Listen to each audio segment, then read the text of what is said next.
हाँ जी बेटा, 11th class, welcome again जी। तो यार न्यू टॉपिक्स, न्यू चैप्टर के साथ फिर से आपके साथ।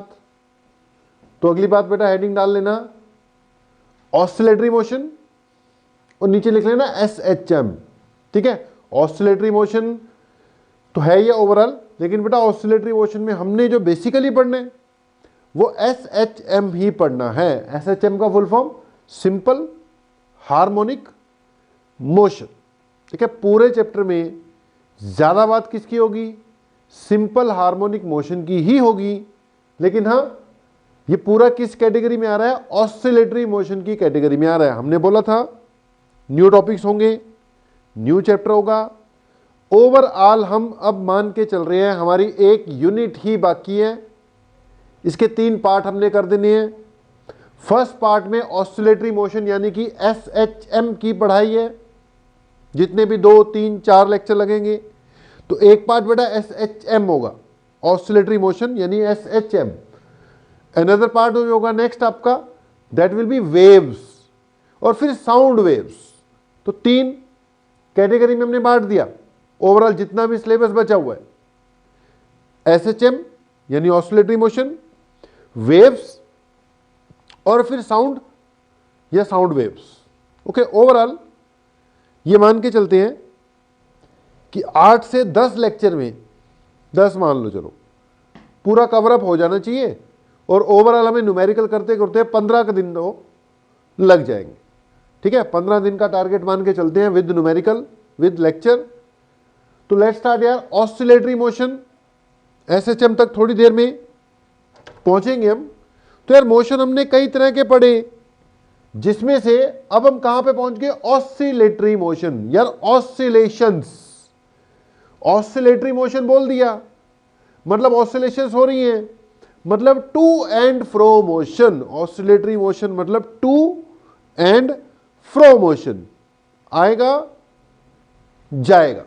ठीक है, आएगा जाएगा मतलब एक बीच में क्या होगी?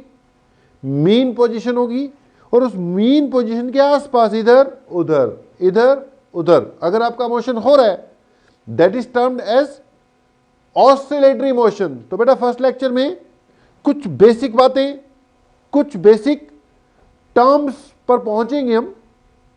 तो let's start oscillatory motion.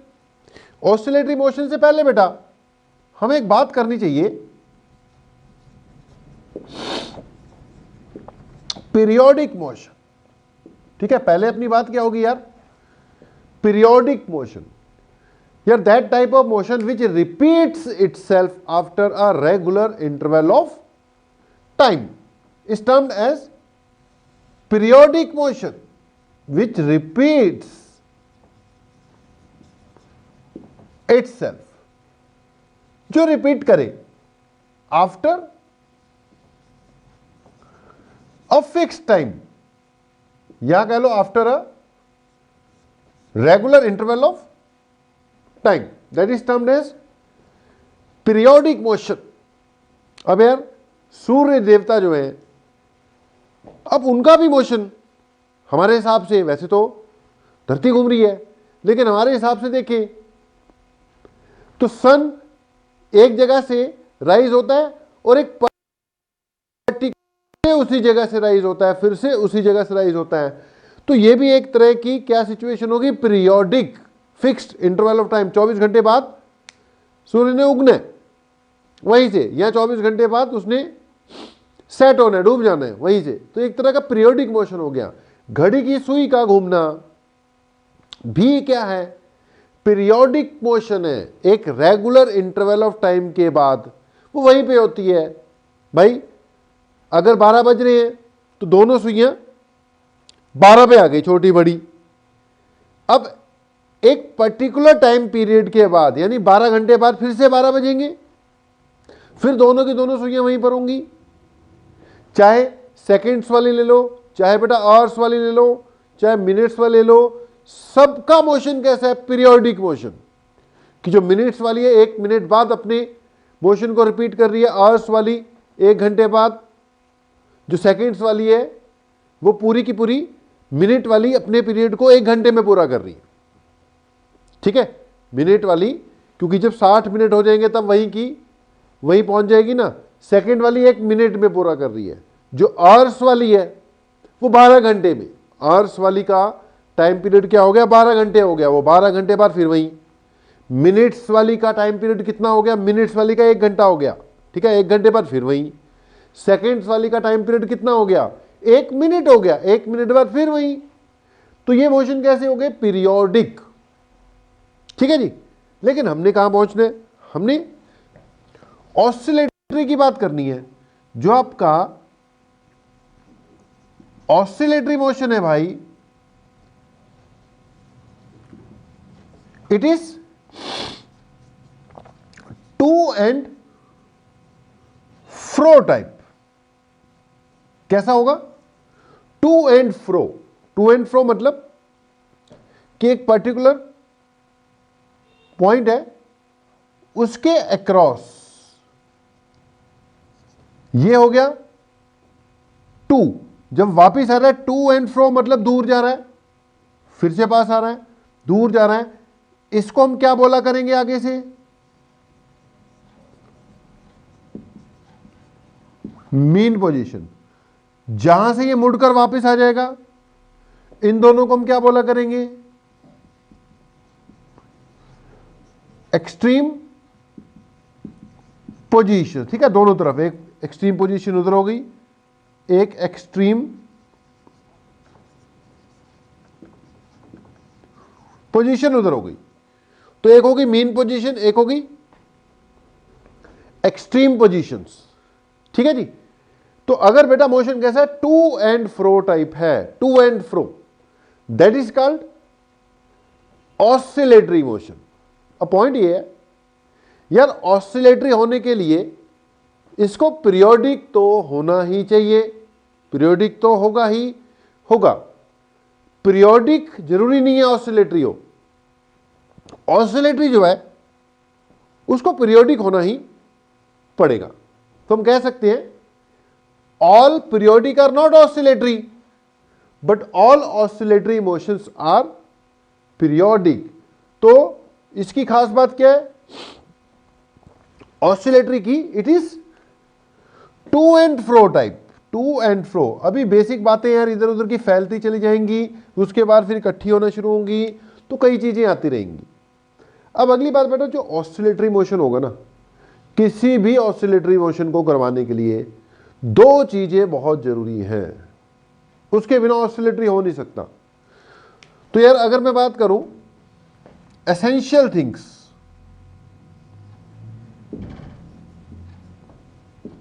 essential things for a motion to be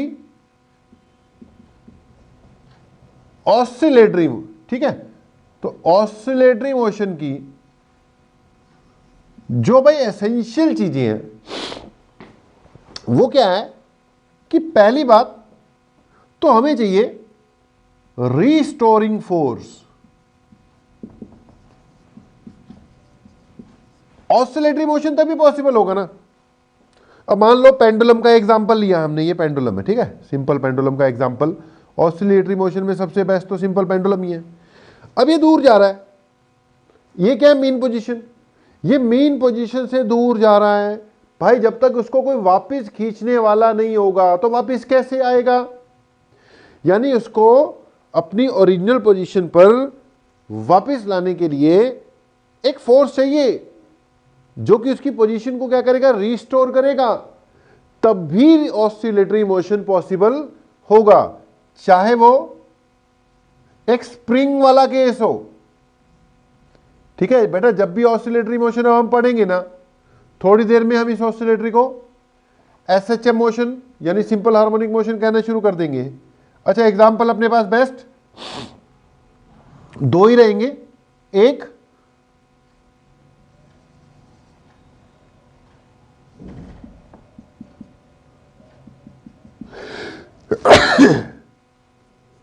हाँ जी बेटा, तो अपने पास दो ही एग्जांपल होंगे मेनली। एक बेटा स्प्रिंग वाला और एक कौन सा, पेंडुलम वाला। तो ऑसिलेटरी में बेटा हमारे पास दो एग्जांपल चला करेंगे ज्यादा, एक स्प्रिंग वाला और एक सिंपल पेंडुलम का।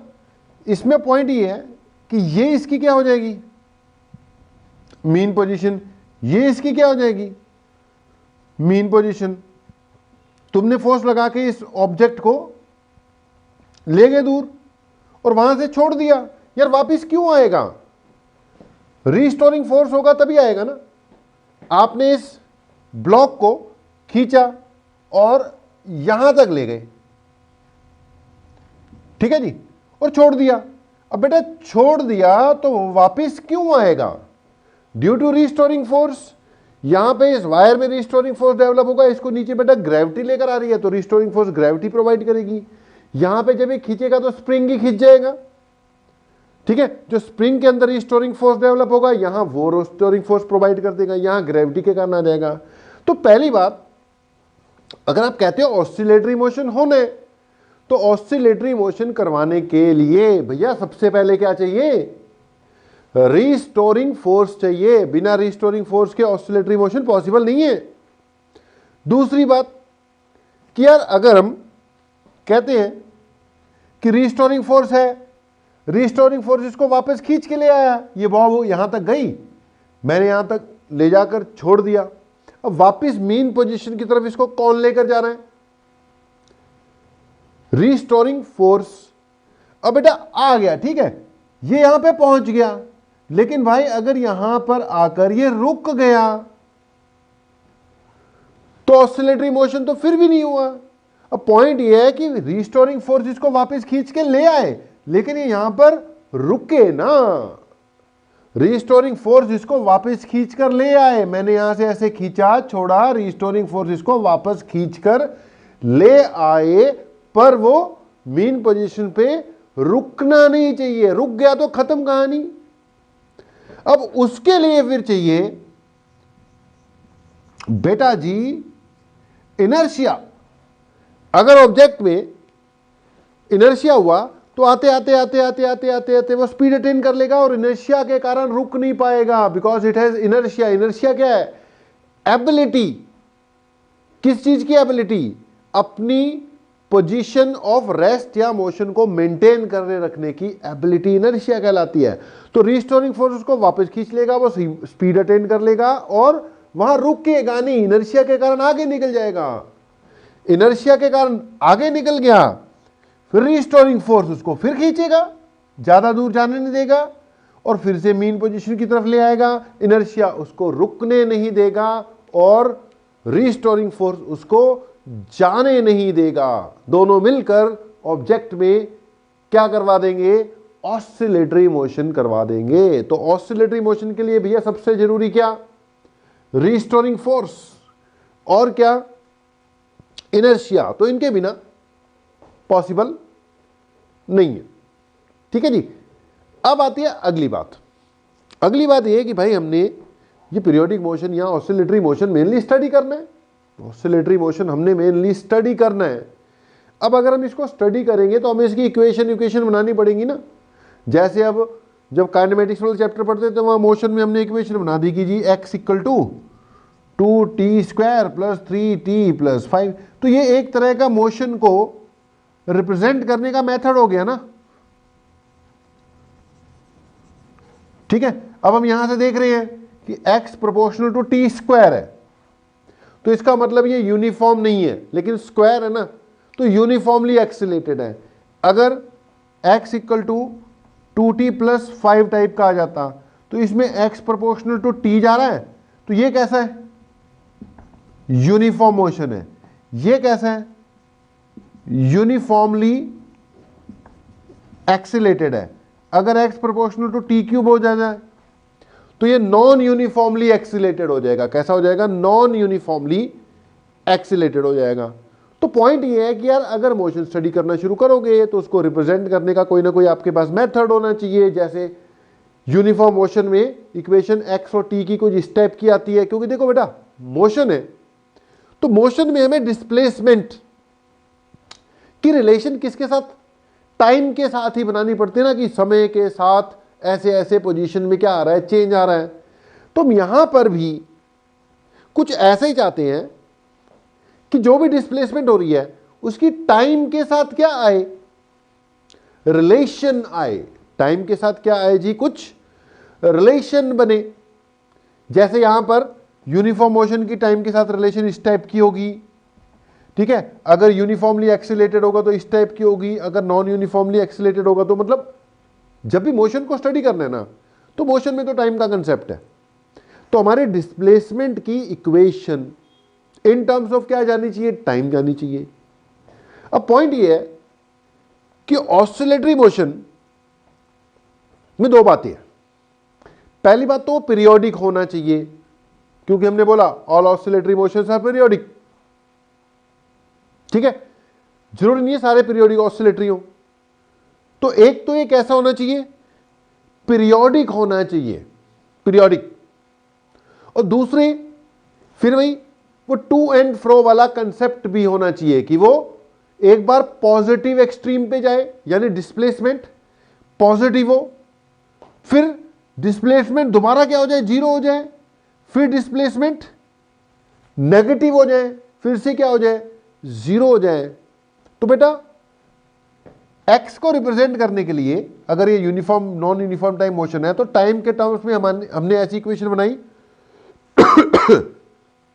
इसमें हम कह रहे हैं एक्स जो है टाइम का फंक्शन है, एक्स टाइम का क्या है, फंक्शन है, और जो हमें चाहिए वो मिल रहा है।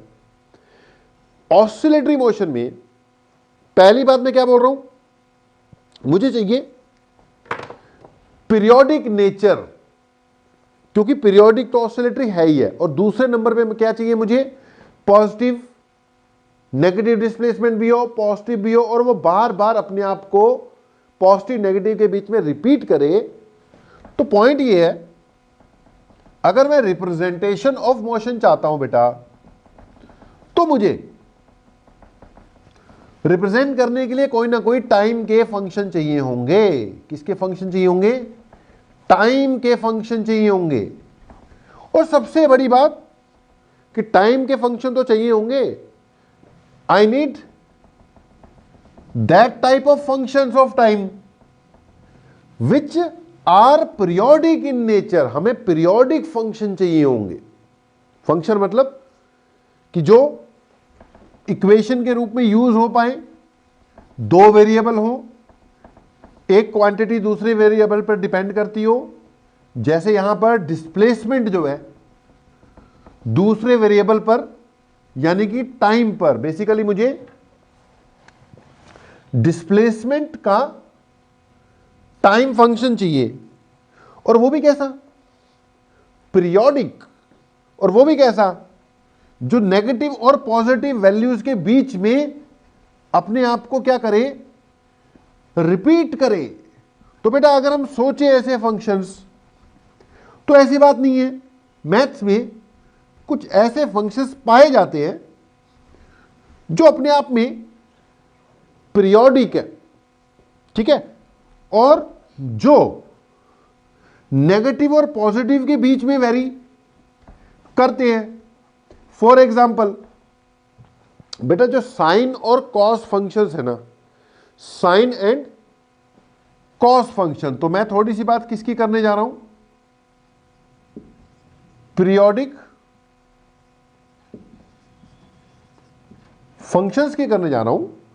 तो पॉइंट है, जो साइन और कॉस फंक्शन होते हैं ना, जैसे साइन थीटा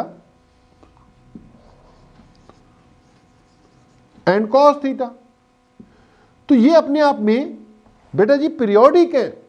क्योंकि आपको पता है साइन में अगर थीटा की वैल्यू चेंज करते करते जीरो से लेकर क्या कर दूं, 2 पाई कर दूं, तो आपने साइन का ग्राफ पढ़ा होगा, ये साइन का ग्राफ होता है, ये जीरो है, ये पाई है, ये 2 पाई है। साइन जीरो कितना होता है, जीरो। साइन पाई बाई 2 यानी 90 डिग्री कितना होता है, 1, ठीक है। साइन 270 180 पे फिर जीरो हो जाता है, देख। साइन 270 यानी 3 पाई/2 क्या होता है, -1, और 2 पाई पे फिर से क्या हो जाएगा, जीरो। और इसके बाद इसने यही चीज बेटा जी रिपीट करनी है ना, इसके बाद इसने यही चीज क्या करनी है, रिपीट करनी है। फिर वही वैल्यू कहां जाएगी, 1 जाएगी, -1 जाएगी, 0 हो जाएगी, फिर वही बात। दैट मीन्स इतने एंगल के बाद, इतने एंगल के बाद, ये एंगल कितना है भाई, 2 पाई है, कि जो साइन फंक्शन है अपने आप को क्या करता है, रिपीट करता है, रिपीट। ऐसी कॉस है यार, जो कॉस है, कॉस 0 1 होता है, ये कुछ ऐसे होता है, कॉस 0 1, कॉस 90 0, ठीक है। कॉस 180 -1, ये 1 हो गया, ये -1 हो गया, और ये फिर से 2 पाई पर आकर, यानी 360 डिग्री पे आके ये 2 पाई है, ये फिर से क्या हो गया, 1 से 1 आ गया ना, ये 360 यानी 2 पाई पार करके 0 से कहां पहुंच जाता है, 0, ये 1 से वापस 1 पहुंच जाता है, और उसके बाद यही चीज रिपीट होती रहेगी ना मेरे भाई। तो दैट मीन्स ये जो साइन और कॉस फंक्शंस जो है, साइन और कॉस फंक्शन है, इनकी वैल्यू 1 और -1, 1 और -1 के बीच में झूलती रहती है, एंड एक रेगुलर इंटरवल ऑफ टाइम के बाद वो अपनी वैल्यूज को क्या करते हैं, रिपीट करते हैं। जैसे साइन अगर 0 0 है तो पूरे 2 पाई के बाद 0 हो जाएगा, अगले 2 पाई एंगल चलने पे फिर से क्या हो जाएगा, 0 हो जाएगा, ये रिपीट होता रहेगा। तो हम कह रहे थे हमें ऑसिलेटरी मोशन, कैसा मोशन, ऑसिलेटरी मोशन पढ़ना है यार। ऑसिलेटरी मोशन पढ़ना है मतलब मुझे उसकी इक्वेशन लिखनी है। अब अगर उसकी इक्वेशन लिखनी है तो मुझे ऑसिलेटरी फंक्शन चाहिए जो कि पीरियोडिक भी हो और जो एक मैक्सिमा और मिनिमा के बीच में लाई करता हो। या साइन ऐसा फंक्शन है, कॉस भी ऐसा फंक्शन है। एक तो पीरियोडिक है कि इतने एंगल के बाद अपने आप को रिपीट कर रहा है, पीरियोडिक, और दूसरा 2 वैल्यूज के बीच में लाई करता है, -1 और 1 के बीच में। अच्छा, tan फंक्शन ऐसा नहीं है, tan पीरियोडिक होगा लेकिन उसकी एक एंड ना इन्फिनिटी की ओर जाता है, क्योंकि साइन 0 और tan 0 की वैल्यू 0 होती है, उसमें आगे चलकर tan 90 में वैल्यू क्या हो जाती है, उसकी इन्फिनिटी हो जाती है। अब मोशन में बेटा इन्फिनिटी वाली टर्म हम ला नहीं सकते, मोशन इन्फिनिटी तक नहीं ना जा सकता।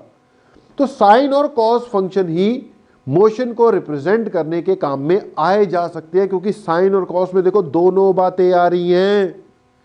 एक तो पीरियोडिक है, पीरियड कितना है इसका, 2 पाई, साइन का और कॉस का भी 2 पाई के बाद रिपीट करेगा, और दूसरे नंबर पर एक मैक्सिमा और एक मिनिमा के बीच में लाई करनी है, 1 -1 के बीच में रहेगी साइन और कॉस की वैल्यू। तो साइन और cos function can be used to represent motion. But एक समस्या है, बड़ी तगड़ी समस्या यह है कि मोशन में जो डिस्प्लेसमेंट है मेरे भाई, वो टाइम के साथ रिलेट होनी चाहिए।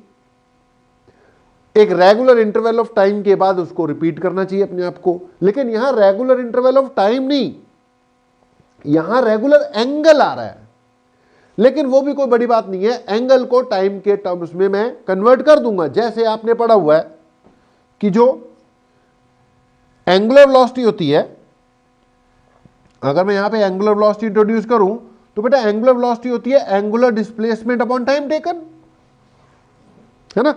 एंगुलर वेलोसिटी होती है angular displacement divided by time taken. तो यहां से बेटा जी थीटा इक्वल टू क्या आ जाएगा, ओमेगा टी हो जाएगा। ठीक है जी, थीटा किसके इक्वल आ गया, ओमेगा टी के।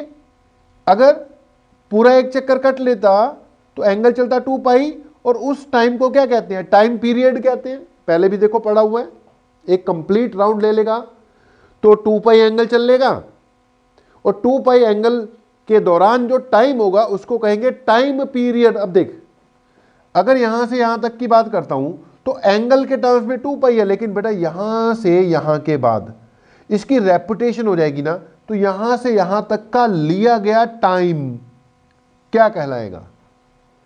इसका टाइम पीरियड कहलाएगा। यहां से यहां तक लिया गया टाइम क्या कहलाएगा? इसका टाइम पीरियड कहलाएगा। तो अभी तक मैं कह रहा था कि साइन या कॉस जो है वो 360 डिग्री यानी 2 पाई एंगल के बाद अपने आप को रिपीट करते हैं। लेकिन मैं अब कह सकता हूं कि साइन और कॉस है कितने टाइम के बाद रिपीट करते हैं? कैपिटल टी के बाद। जहां पर कैपिटल टी की वैल्यू कहां से निकल जाएगी? Capital T is equal to 2 pi by omega. Omega यहां पर बेटा क्या कहलाएगी? इनकी एंगुलर वेलोसिटी। तो पॉइंट ये निकल कर आ रहा है कि हमने टाइम इंट्रोड्यूस कर दिया। अगर कहीं लिखा हुआ है y इज इक्वल टू, देख बेटा डिस्प्लेसमेंट को मैं यहां तो किससे डिनोट कर लूंगा? y से। यहां किससे डिनोट कर लूंगा? x से। तो डिस्प्लेसमेंट को हम y से भी डिनोट कर सकते हैं, डिस्प्लेसमेंट को हम x से भी डिनोट कर सकते हैं। तो लेट कोई ऑसिलेटरी मोशन हो रहा है। एग्जाम्पल के तौर पर हमने सिंपल पेंडुलम ही लेना है। उसके बाद फिर बेटा बात को जनरलाइज कर दिया जाएगा। ठीक है, एग्जाम्पल के तौर पे पहले हमने क्या लेना है? सिंपल हार्मोनिक मोशन ही लेना है। उसके बाद बातों को क्या कर दिया जाएगा? जनरलाइज कर दिया करेंगे। तो मान लेते हैं ऑसिलेटरी मोशन का जो बेस्ट एग्जाम्पल था अपने पास, हमने सिंपल हार्मोनिक मोशन ही लिया। अब इतना तो क्लियर है कि ये मीन पोजीशन है, ये भी क्लियर है कि ठीक है ऑसिलेटरी मोशन हो रहा है, इनर्शिया भी है, रिस्टोरिंग फोर्स है, सब कुछ है, हो रहा है। ये कौन सी पोजीशन है उसकी? Mean position. और ये दो पोजीशन कौन सी होंगी? Extreme position. एग्जाम्पल सिर्फ सिंपल पेंडुलम नहीं है, बस सिंपल पेंडुलम से हम स्टडी करते हैं, उसके बाद इन चीजों को क्या कर देते हैं? जनरलाइज कर देते हैं। ठीक है जी। तो ये बेटा मीन है, ये एक्सट्रीम है। लेकिन मान लो पार्टिकल अभी मीन से तो चल चुका है, लेकिन एक्सट्रीम पर अभी पहुंचा नहीं है। तो ये जो चीज है इसको हम डिनोट किससे करेंगे? y से। x से भी कर सकते हैं। फिलहाल मैंने किससे कर दिया?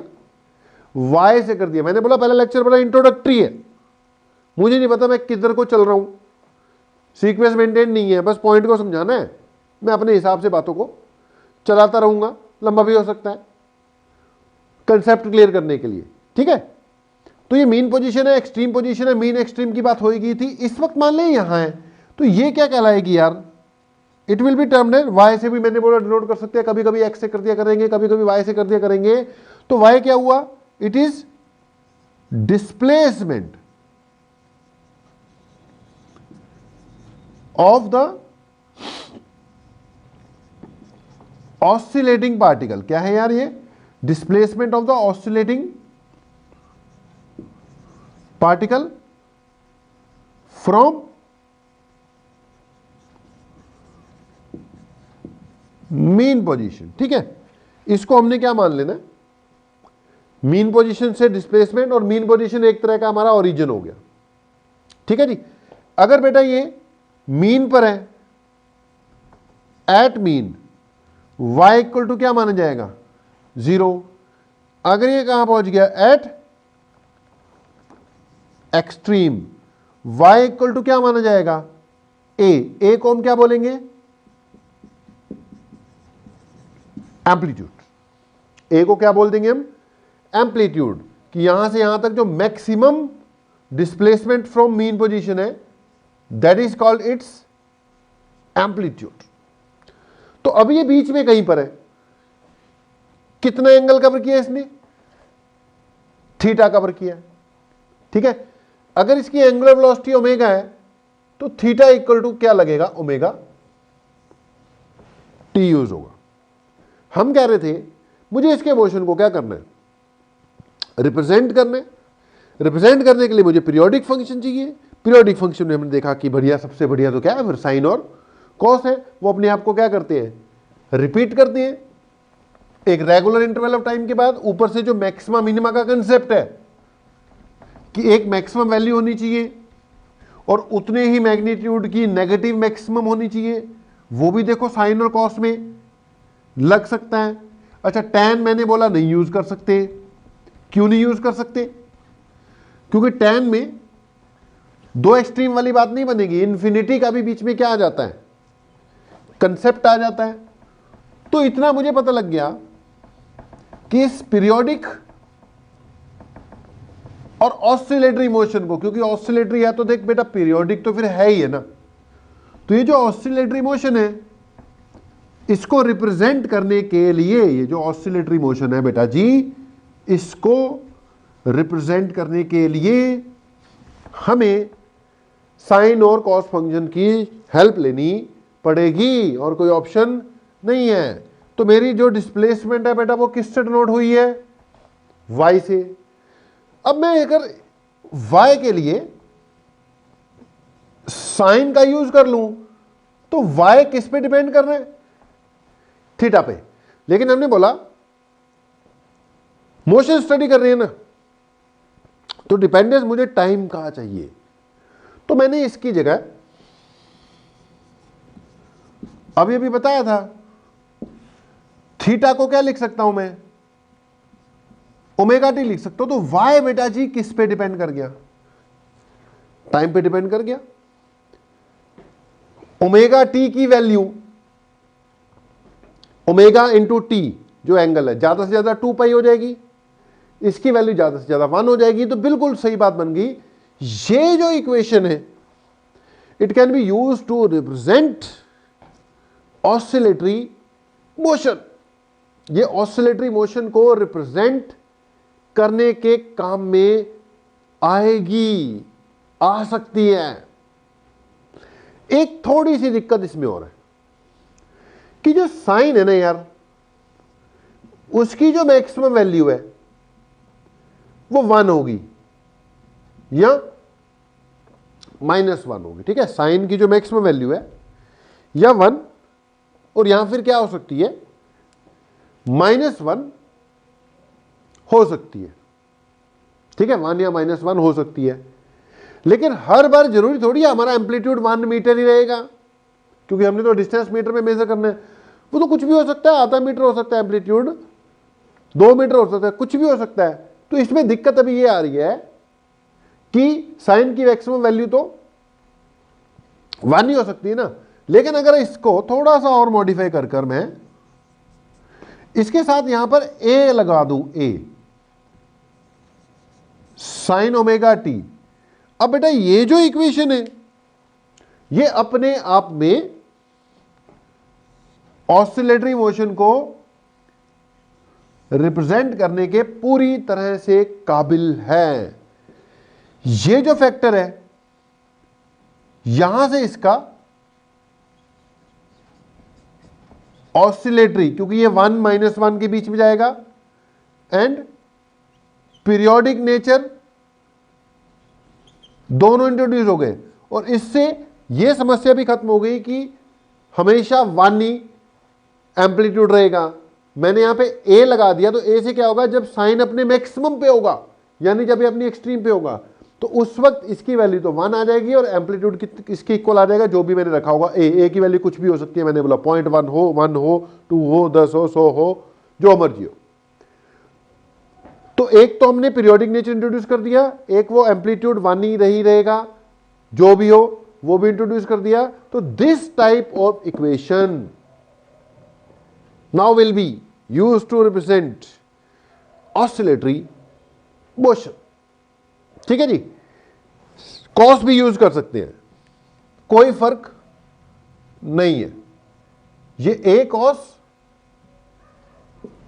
ओमेगा टी टाइप ये भी ऑसिलेटरी मोशन को रिप्रेजेंट करने में आएगी। दोनों में फर्क क्या है, अगर मैंने साइन यूज किया तो मतलब मोशन की स्टार्टिंग जो है मीन पोजीशन से हुई है। मान लीजिए पेंडुलम है, ठीक है जी, शुरू में ये यहां पर है, t इक्वल टू 0 पर, यानी स्टार्टिंग में अगर वो कहां पर है, मीन पोजीशन पे है, ये पेंडुलम की बॉब है, ये मीन पोजीशन पे है, t इक्वल टू 0 है, 0 है, 0 है, 0 है, 0 है, 0 है, ये स्टार्ट हुआ मोशन।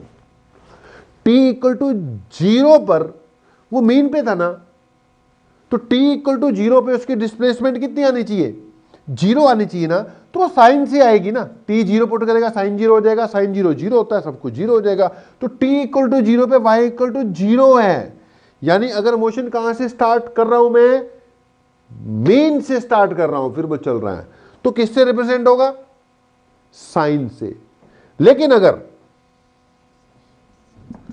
मैं इसको यहां से कहां ले गया, एक्सट्रीम ले गया और मैंने पकड़ कर रखा हुआ है, और t इक्वल टू 0 पर वो एक्सट्रीम पर है।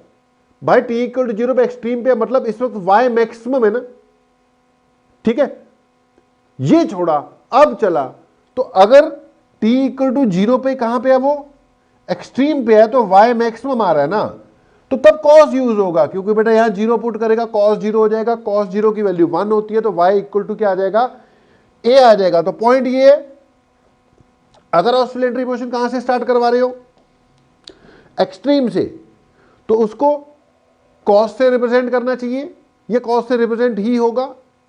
और अगर t इक्वल टू 0 पे मीन पे हो, यानी स्टार्टिंग मीन से हो रही है, तो उसको किससे रिप्रेजेंट करना चाहिए, साइन से रिप्रेजेंट करना चाहिए। तो कर करा कर चल चला कर हमारी बात ये पहुंची है कि जी ऑसिलेटरी मोशन को हम किससे रिप्रेजेंट कर सकते हैं, साइन या कॉस से रिप्रेजेंट कर सकते हैं।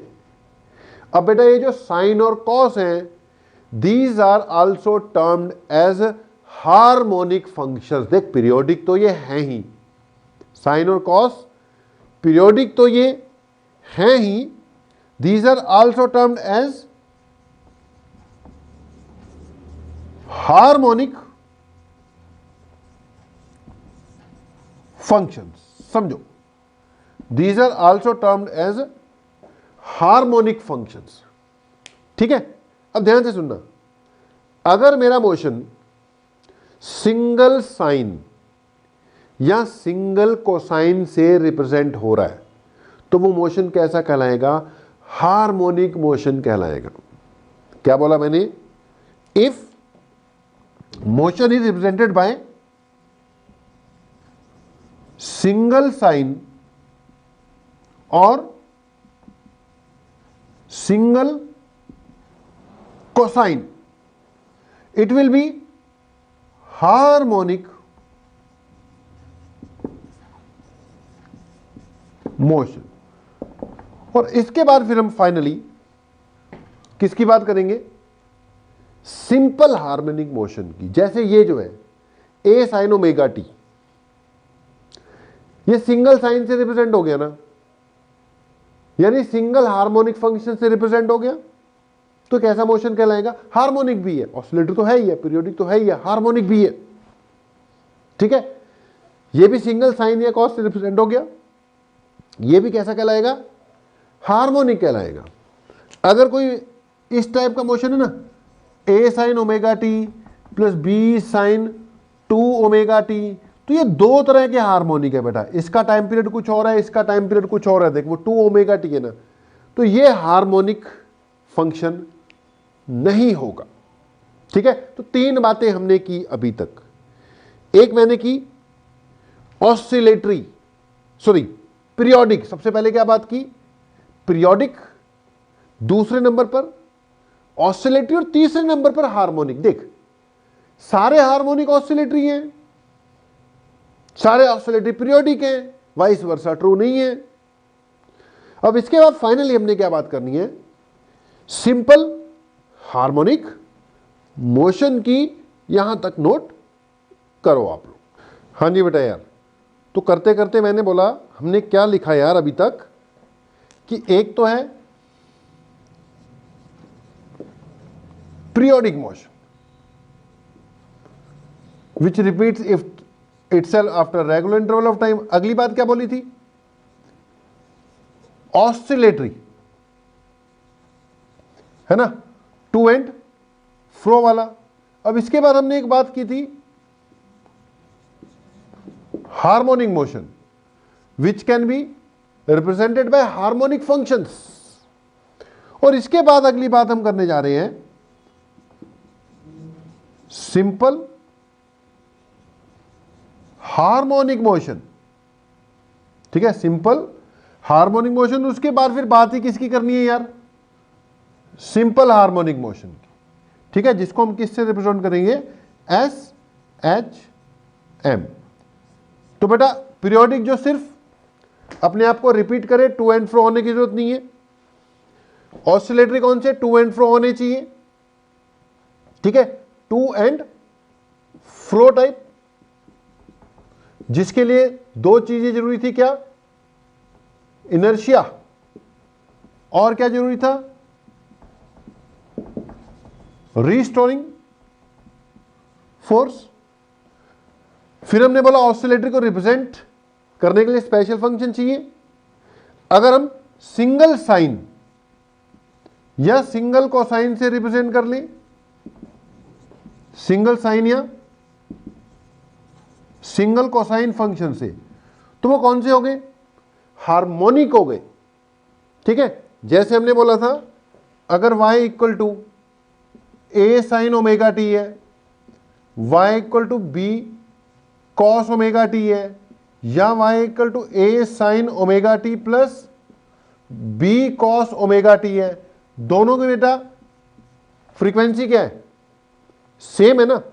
तो ये तीनों हार्मोनिक होंगे। लेकिन अगर y equal to A sine omega T है और दूसरा B cos two omega T type है, अब यहां पे दोनों के अलग अलग हार्मोनिक हो गए, दो हार्मोनिक्स है इसके अंदर, तो ये हार्मोनिक फंक्शन नहीं है। अब हम बात कर रहे हैं किसकी, सिंपल हार्मोनिक की। ध्यान से सुनना यार, सिंपल हार्मोनिक में हमने बोला कि भैया अगर सिंपल हार्मोनिक है उसको हार्मोनिक होना ही पड़ेगा, अगर हार्मोनिक है तो उसको ऑसिलेटरी होना ही पड़ेगा, अगर ऑसिलेटरी है तो उसको पीरियोडिक तो होना ही पड़ेगा। Reverse is not true. तो हमारा जो सिंपल हार्मोनिक है वो बता देते हैं सिंपल कब बोलना है, लेकिन हार्मोनिक तो है ही है ना, यानी कि सिंगल साइन और सिंगल कोसाइन से रिप्रेजेंट होने वाला तो होना ही चाहिए ना। यानी ये भी हार्मोनिक, सिंपल हार्मोनिक होगा, ये भी सिंपल हार्मोनिक, ये भी सिंपल हार्मोनिक, ये हार्मोनिक ही नहीं है, तो सिंपल हार्मोनिक नहीं हो पाएगा। ठीक है, तो इसको हार्मोनिक तो हो नहीं है, टू एंड फ्रो तो हो गई होगा ना। ठीक है, अब अगर ये ऑसिलेटरी होगा तो इनर्शिया रिस्टोरिंग फोर्स तो चाहिए ही चाहिए ना। यानी सिंपल हार्मोनिक वो है जो सिंगल साइन, और ये तो कंडीशन है ये ना, single sine and single cosine से रिप्रेजेंट हो, और जिसमें जो रीस्टोरिंग फोर्स है ना भैया, क्या, जो रीस्टोरिंग फोर्स है वो directly proportional to displacement from mean position हो और always directed opposite to Y हो। समझो, जैसे हमने बोला पेंडुलम है,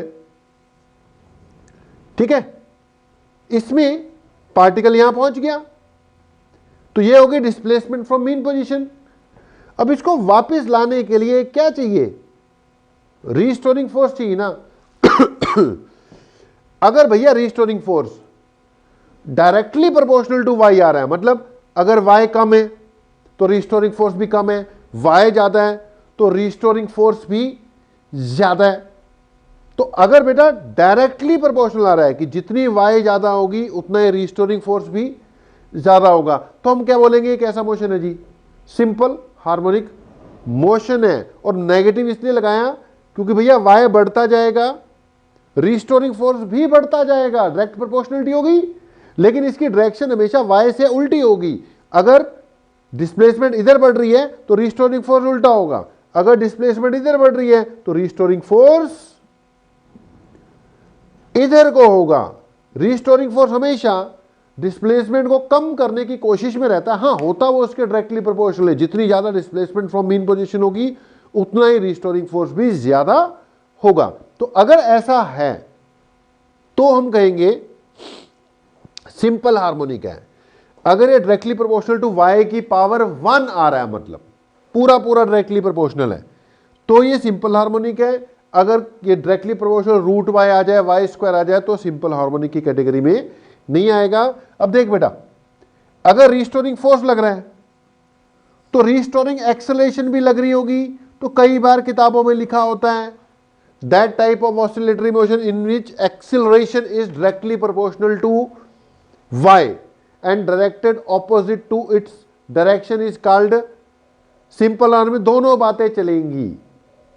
एसएचएम की 4 डेफिनेशन बोल रहा हूं जो सिंगल साइन या सिंगल कोसाइन से रिप्रेजेंट हो जाए, यहां जिसमें restoring force directly proportional to Y आ जाए माइनस वाई, या जिसमें एक्सेलरेशन डायरेक्टली प्रोपोर्शनल टू क्या आ जाए, माइनस वाई आ जाए। तो एक सिंगल साइन सिंगल कोसाइन वाली बात, दूसरी force directly proportional to minus y वाली बात, तीसरा acceleration directly proportional to minus y वाली बात, और चौथी बात कि जिसमें बोले कि F directly proportional to y की पावर 1। डिस्प्लेसमेंट को x से रिप्रेजेंट करो, y से रिप्रेजेंट करो, दोनों चलेगा। पावर पूरी पूरी क्या होनी चाहिए, 1 होनी चाहिए। तो ये थी बेटा सिंपल हार्मोनिक मोशन तक पहुंचने वाली बात। अब हमें इतना तो पता होना चाहिए कि a sin omega T, b sin omega T type जो इक्वेशन है that is called simple harmonic motion. अब हम बेसिकली क्या स्टार्ट करने जा रहे हैं, सिंपल हार्मोनिक मोशन। उसमें कई चीजें हैं। सबसे पहली बात, सम इंपॉर्टेंट टर्म्स, ठीक है, कुछ इंपॉर्टेंट टर्म्स डिस्कस करके फिर ये लेक्चर हमने क्या कर देना है, क्लोज कर देना है। बाकी फिर मैथमेटिकल वाले पे नेक्स्ट क्लास में जाएंगे। थोड़ी सी बात है, 10 से 15 मिनट की बात और हेडिंग डाल लेना। अगर हम एसएचएम पढ़ रहे हैं तो एग्जाम्पल मैंने बोला पेंडुलम से लेकर चलेंगे, लेकिन बाकी चीजों में भी ये सारी चीजें क्या हो जाएंगी, अप्लाई हो जाएंगी। 2 एग्जाम्पल मेन रहा करेंगे, एक पेंडुलम वाला और एक बेटा जी स्प्रिंग वाला, ठीक है, एक स्प्रिंग वाला और एक पेंडुलम वाला। 2 एग्जाम्पल अपने मेन रहा करेंगे। बाकी और भी बहुत सी स्थितियां हैं जहां पर मोशन कैसा हो जाता है, सिंपल हार्मोनिक हो जाता है, वो भी हम फिर मौके के हिसाब से डिस्कस कर लेंगे। तो अगली हेडिंग क्या बोली मैंने, सम इंपॉर्टेंट टर्म्स। कुछ नहीं है, करा दी आधी से ज्यादा बात है। तो सम इंपॉर्टेंट टर्म्स, तो बेटा कोई भी सिंपल हार्मोनिक मोशन हो, एग्जाम्पल के तौर पे वही क्या ले लिया जी हमने, पेंडुलम ले लिया। तो एक बार बार बात आएगी मीन पोजीशन। अब वो पता है देखो तुम्हें, ठीक है, जो ओरिजिन है जिसके across to and fro motion हो रहा है दैट इज मीन पोजीशन। फिर बार बार बात आएंगी एक्सट्रीम पोजीशन, ठीक है,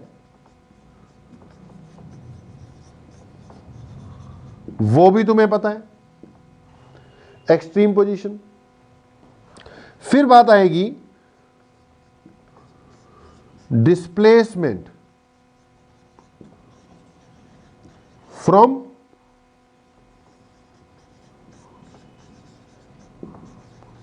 मीन पोजीशन। वाई से भी रिप्रेजेंट कर सकते हो, एक्स से भी रिप्रेजेंट कर सकते हो। अगर पार्टिकल यहां पे है at t equal to t पर, ठीक है, तो ये जो डिस्टेंस है बेटा मीन और एक्सट्रीम जहां पे है उसके बीच का, it is displacement from mean position. अगली बात एम्पलीट्यूड, ये भी पता है, it is the maximum displacement, ठीक है जी, it is the maximum displacement from the mean position. Maximum displacement from the mean position, ये भी डन हो गया। Mean position, extreme position, displacement from mean position, amplitude. Okay जी, अब एक टर्म आएगी बेटा थीटा। थीटा क्या होगी, एक तरह की एंगुलर डिस्प्लेसमेंट।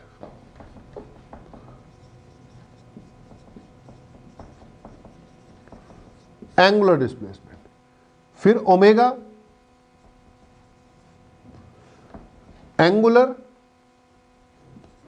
स्पीड है, लेकिन इसको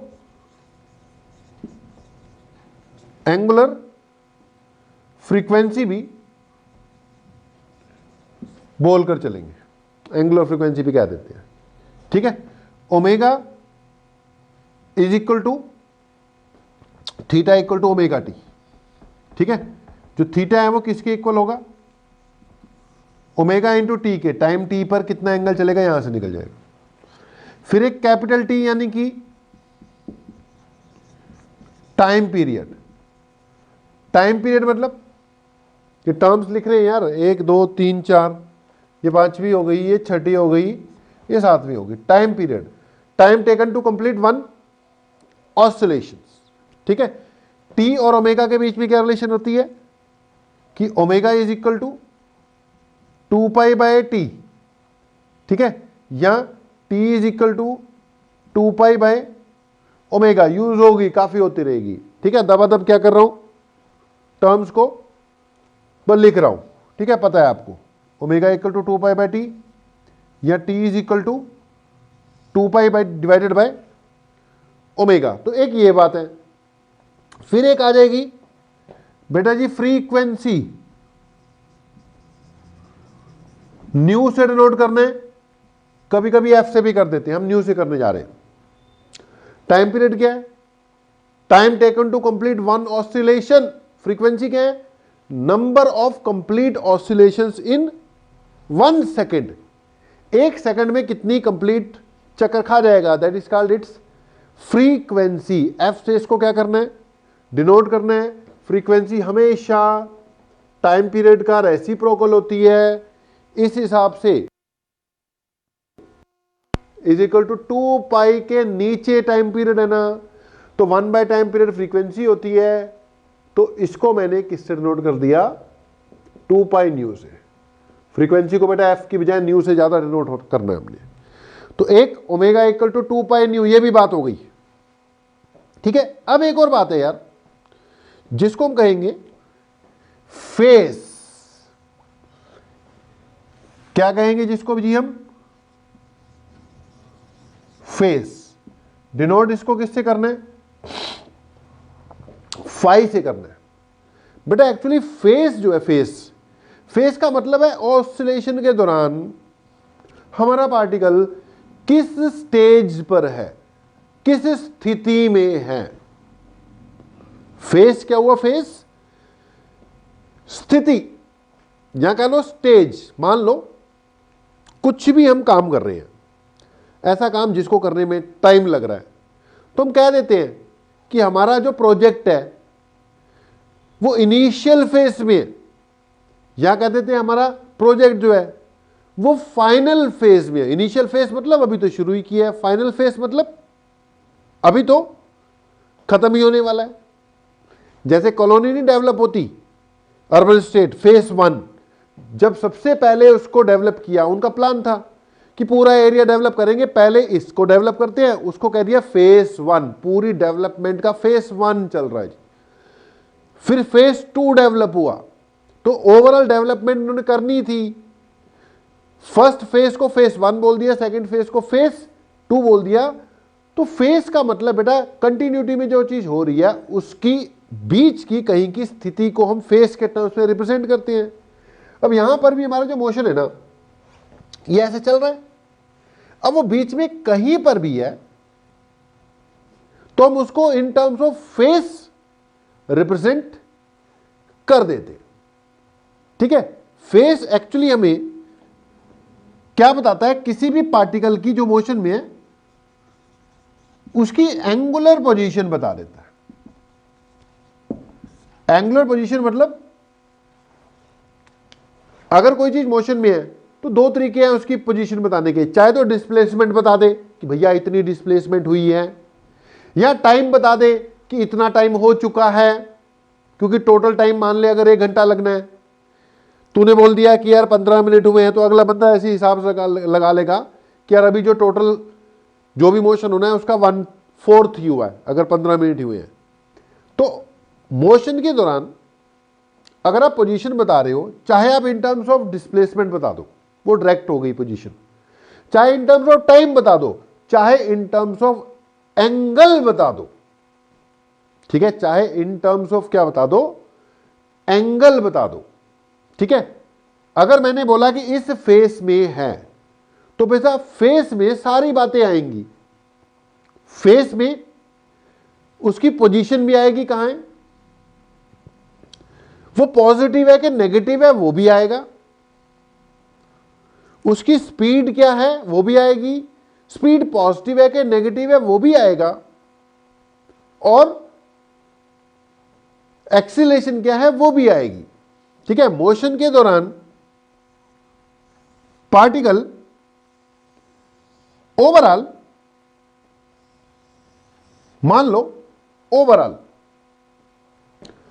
कई पोजीशन से गुजरेगा, अगर वो भी स्टार्ट ही हुआ है तो हम कहेंगे ये सिचुएशन है, इस एंगल को क्या बोला जाएगा, 0 डिग्री, और करस्पॉन्डिंग टाइम को क्या बोला जाएगा, 0।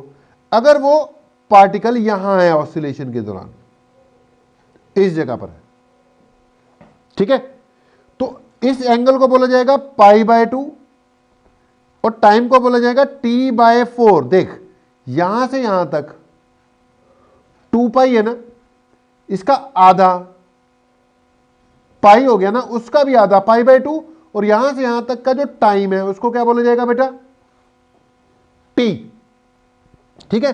तो 2π का मतलब, और एंगल कितना चल रही है इसने, 2π, 2π का मतलब T, 0 का मतलब 0। ये जो स्थिति है, ये यहां पे एंगल चल रही है पाई, यानी टाइम कितना हो गया, आधा हुआ ना यहां पर T/2, और यहां पर उसने कितना चल दिया 3π/2, और टाइम कितना हो गया 3T/4। ये करस्पॉन्डिंग वैल्यूज है बेटा जी, कि 0 का मतलब टाइम भी 0, एंगल π/2 का मतलब टाइम हो चुका है T/4, ठीक है, ये π/2 है मतलब T/4, और ये 3π/2 है, एंगल 3π/2 चल लिया मतलब टाइम कितना हो चुका है 3T/4, एंगल 2π चल लिया मतलब टाइम कितना हो चुका है T। ये जो एंगुलर पोजीशंस है ना बेटा, इसी को हम क्या कहते हैं, फेस है। तो फेस क्या है, पार्टिकल की एंगुलर पोजीशन है। अब देखो, अगर मैं इस पॉइंट की बात कर रहा हूं और इस पॉइंट की बात कर रहा हूं, दोनों जगह पर अगर मैं डिस्प्लेसमेंट की बात कर रहा हूं बेटा, डिस्प्लेसमेंट की, तो डिस्प्लेसमेंट दोनों जगह पर सेम है, ठीक है। यहां पे भी डिस्प्लेसमेंट 0 है, यहां पे भी डिस्प्लेसमेंट 0 है, यानी वापस मीन पोजीशन पे पहुंच चुका है। लेकिन अगर मैं सिर्फ डिस्प्लेसमेंट से उसकी पोजीशन चेक करूं तो गलत अंदाजा लग जाएगा, दोनों में फर्क है। ये है तो 0 डिस्प्लेसमेंट, लेकिन अगर इस वाली बात की कर रहा हूं तो अभी ये पॉजिटिव जा रहा है, डिस्प्लेसमेंट 0 है लेकिन जा पॉजिटिव रहा है। और अगर इस पोजीशन की बात कर रहा हूं तो डिस्प्लेसमेंट 0 है लेकिन जा किस तरफ रहा है, ये नेगेटिव जा रहा है। तो ये दोनों सेम स्टेज नहीं मानी जा सकती, दोनों में फर्क है, ठीक है जी। अगर मैं इन दोनों पोजीशंस की बात कर रहा हूं, इन दोनों की, ठीक है, तो डिस्प्लेसमेंट एक की पॉजिटिव है, एक की क्या है नेगेटिव है, तो सेम स्टेज नहीं मानी जा सकती।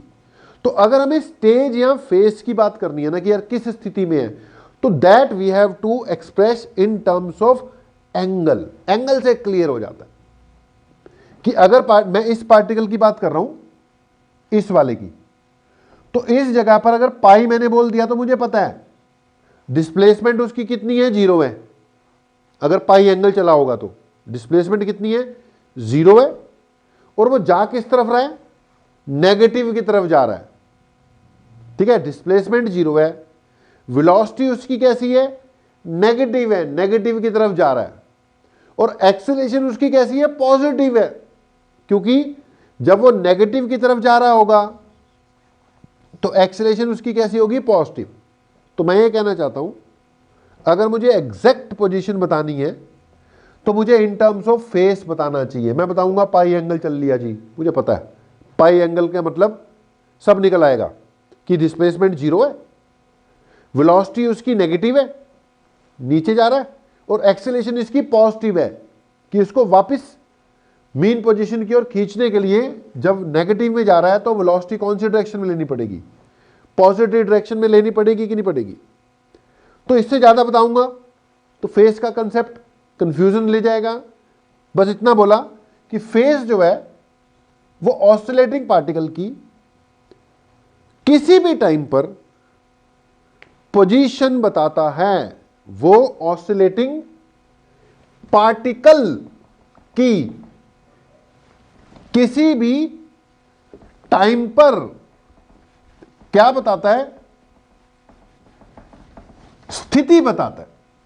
ठीक है, तो face gives angular position, angle के टर्म्स में बताते हैं, लेकिन इससे एंगल से क्लियर अंदाजा हो जाएगा, बिल्कुल क्लियर, वेलोसिटी एक्सेलरेशन सब कुछ हो जाएगा।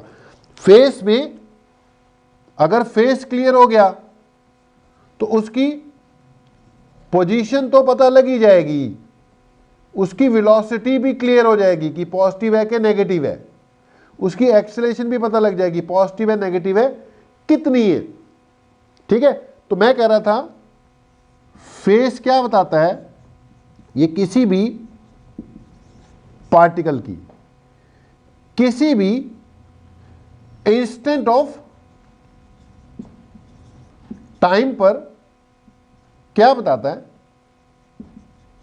पोजीशन बताता है। तो पार्टिकल को भैया हिंदी में क्या कहते हैं, कण। इंस्टेंट ऑफ टाइम को हिंदी में क्या कहते हैं, क्षण। तो बेटा किसी भी पार्टिकल को हिंदी में क्या कहते हैं, कण, और इंस्टेंट ऑफ टाइम को हिंदी में क्या कहते हैं, क्षण, और पोजीशन को क्या कहते हैं, स्थिति।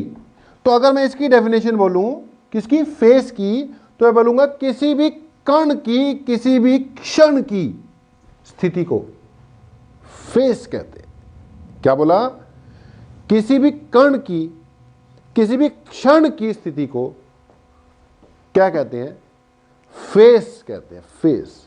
तो बेटा फेस आएगा अभी और क्लियर करेंगे, फिलहाल इतना ही बोला मैंने, बोला फेस के बारे में ज्यादा बोलेंगे तो कंफ्यूजन हो जाएगी। ये जो एंगल है ना आपका, angle y equal to a sine omega t में, ये जो एंगल है ना, इस एंगल को ही पूरे को क्या कहते हैं भैया, फेस कहते हैं। एंगल से पता लग जाएगा कि वो जो कण है उस क्षण पर किस स्थिति में है। ठीक है जी, तो ये था भैया आपका फर्स्ट लेक्चर, इंट्रोडक्टरी ही रहा, मैथमेटिकल कुछ नहीं आया, इससे रिलेटेड अब करने कराने के लिए कुछ नहीं बनना। सेकंड लेक्चर कंप्लीट करोगे उसके बाद फिर न्यूमेरिकल वगैरह तक हम पहुंचेंगे। तो फिलहाल यहीं तक, बाकी मिलते हैं ब्रेक के बाद। आप लोगों का बहुत बहुत धन्यवाद, थैंक यू वेरी मच।